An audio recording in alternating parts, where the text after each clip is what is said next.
एक दिन मुझे मजबूरन गुफा वाले बाबा के पास जाना पड़ा क्योंकि लॉकडाउन में मेरे पति की नौकरी चली गई तो हमारे घर के हालात बहुत ही खराब हो चुके थे।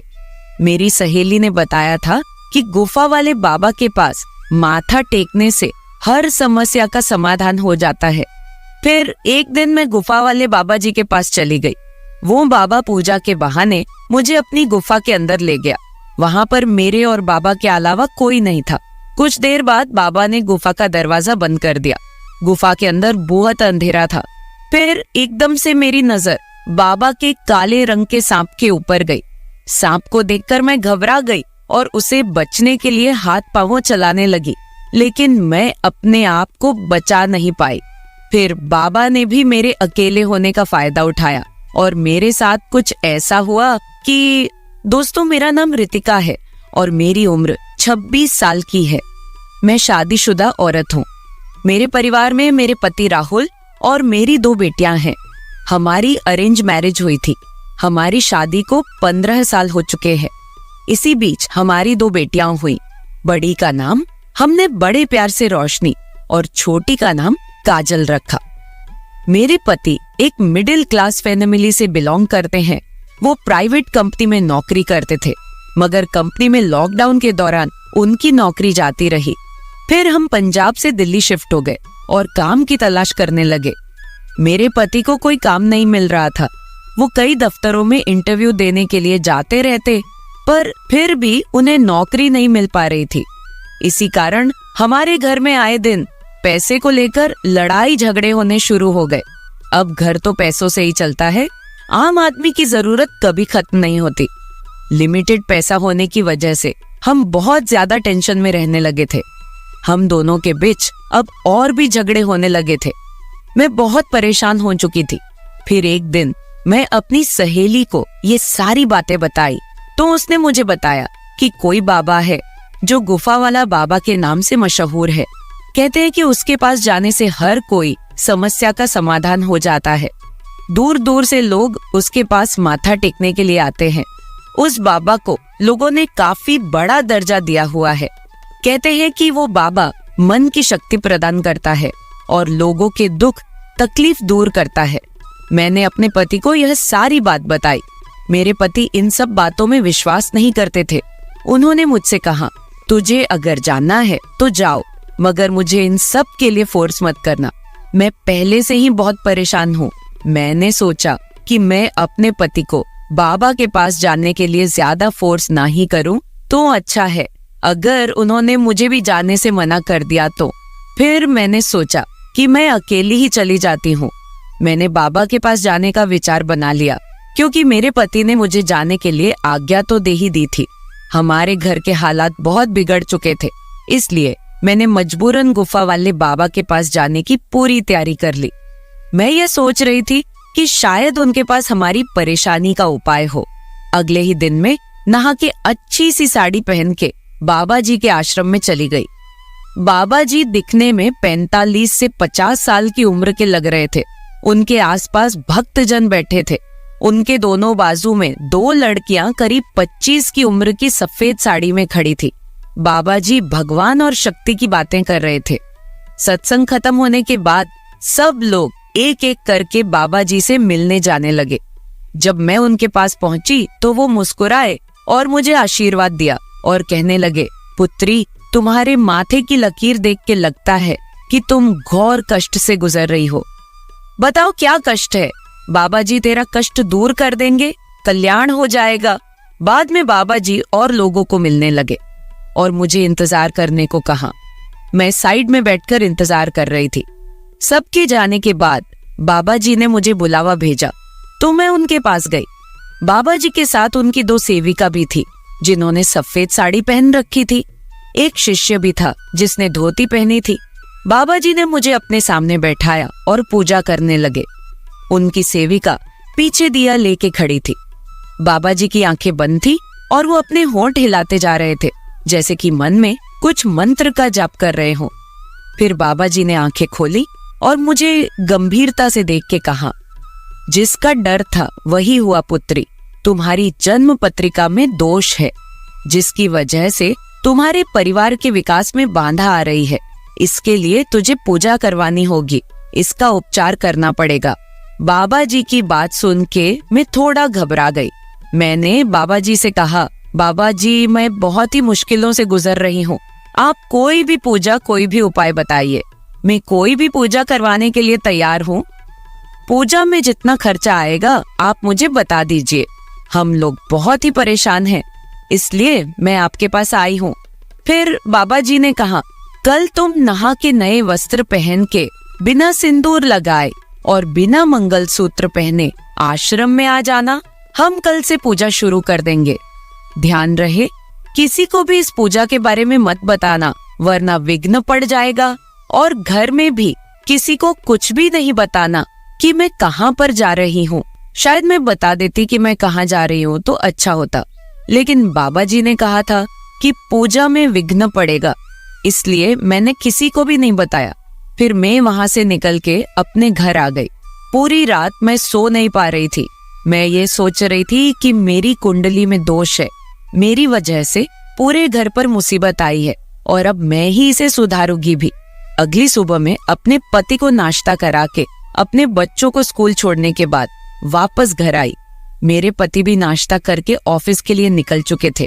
मैंने घर का सारा काम खत्म किया और फिर नहाने चली गई। मैं अच्छे से नहा के एक पीले रंग की साड़ी में तैयार हुई और फिर बिना सिंदूर लगाए और बिना मंगलसूत्र के बाबा जी के आश्रम चली गई। आज आश्रम में कोई नहीं था। मैं यह देखकर घबरा गई कि आज आश्रम बिल्कुल खाली क्यों है। मुझे अकेले वहां पर डर लगने लगा। मैंने एक शिष्य से पूछा कि आज आश्रम खाली क्यों है, तो उस शिष्य ने मुझे बताया कि गुरुजी के शिष्यों ने सबको कॉल करके बता दिया था कि आज आश्रम में कोई अनोखी पूजा है, जिसके कारण बाबा जी आज किसी से नहीं मिलेंगे। मैं वहां पहुंची तो बाबा जी की सेविकाओं ने बताया कि बाबा जी गुफा के अंदर है और वो तुम्हारा ही इंतजार कर रहे हैं। वो मुझे बोल रही थी, तुम बहुत ही भाग्यशाली हो जो तुम्हें बाबा जी के पास गुफा के अंदर जाने का मौका मिला है, क्योंकि बाबा जी गुफा के अंदर हर किसी को नहीं बुलाते। फिर उन्होंने मुझे गुफा के अंदर जाने का रास्ता दिखाया। वो मुझे गुफा के अंदर कमरे में लेके गई। वहां अंदर एक बेड था और उस बेड के सामने वाली जगह में बाबा जी ने एक यज्ञ का वेदी खड़ा किया था। मैंने सोचा कि यही बाबा जी यज्ञ भी करते होंगे और फिर रात में सोते होंगे। मेरी सोच को रोकते हुए उनकी एक शिष्या बोली, तुम बिल्कुल सही जगह आई हो, बाबा जी तुम्हारी हर इच्छा पूरी कर देंगे, उनके पास बहुत बड़ी शक्ति है। तुम बाबा जी के साथ यही बैठो, हम लोग बाहर जाते हैं। तुमने किसी को बताया तो नहीं कि तुम यहाँ आई हो? मैंने नामे सिर हिलाया। बाबा जी ने मुझे बैठने के लिए कहा। मैं और बाबा जी वही फर्श पे बैठ गए। बाबा जी मंत्र बोलकर अग्नि में घी डाल रहे थे। वो मंत्रों का उच्चारण करते जा रहे थे।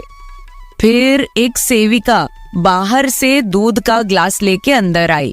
बाबा ने थोड़ा दूध अग्नि में डाला और बाकी दूध को हाथ में पकड़ के कुछ मंत्र बोला और फिर वो दूध मुझे पीने को कहा।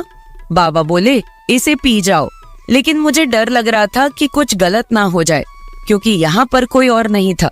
मुझे डर लग रहा था, मगर मैंने डरते डरते दूध का ग्लास हाथ में ले लिया और दूध एक ही बार में पूरा पी लिया। दूध पीने के बाद मुझे कुछ अजीब सा लगने लगा। अचानक ही मुझे नशा सा चढ़ने लगा। मेरी आंखों के आगे अंधेरा छाने लगा। मैं बेहोश सी होने लगी। मैं फर्श पे ही गिर पड़ी। मुझे लगा कि मुझे शायद कुछ कमजोरी की वजह से चक्कर आ गए हैं। पहले तो मैं कुछ समझ ही नहीं पा रही थी। कुछ देर बाद मुझे थोड़ा सा होश आया तो मुझे पता चलने लगा कि मेरे साथ क्या क्या हो रहा है, पर मैं उसका विरोध नहीं कर पा रही थी क्योंकि मैं पूरी तरह होश में नहीं थी।